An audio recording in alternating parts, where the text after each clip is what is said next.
दो वस्तुओं का आपस में घर्षण करने पर तीसरी शक्ति का जन्म होता है।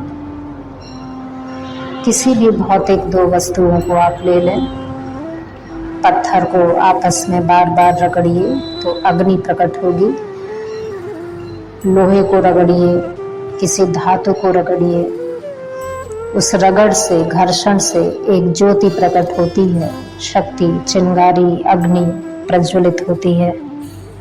ठीक यही घटना हमारे स्वरूप में भी घटित होती है। जब हम शरीर और मन का घर्षण करते हैं, मन को शरीर में केंद्रित करते हैं, हमारा मन जो बहिर्मुखी है, बाहर की तरफ भटकता रहता है, ज्ञान पाने के लिए पुस्तकों में, शांति पाने के लिए मंदिरों में, आनंद पाने के लिए विभिन्न प्रकार की स्वाद की अनुभूति में, दृश्य की अनुभूति में, गंध की अनुभूति में, इस तरह से मन भ्रमित है। मन को लगता है कि सुख बाहर है, लेकिन वास्तविकता यह है कि सारा सुख, सारा ज्ञान, सारी शांति, संपूर्ण आनंद जो हम खोज रहे हैं वो हमारे अंदर ही विद्यमान है, हमारे स्वरूप में ही विद्यमान है।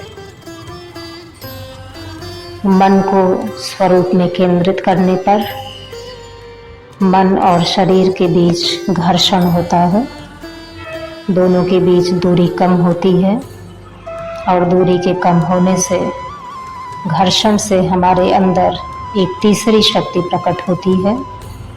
उसी तीसरी शक्ति को योगाग्नि कहा गया है, विवेक कहा गया है, तीसरा नेत्र कहा गया है, आत्मज्योति कहा गया है। इस शक्ति के जागृत होने पर हमारे समस्त कर्म बंधनों का समापन हो जाता है।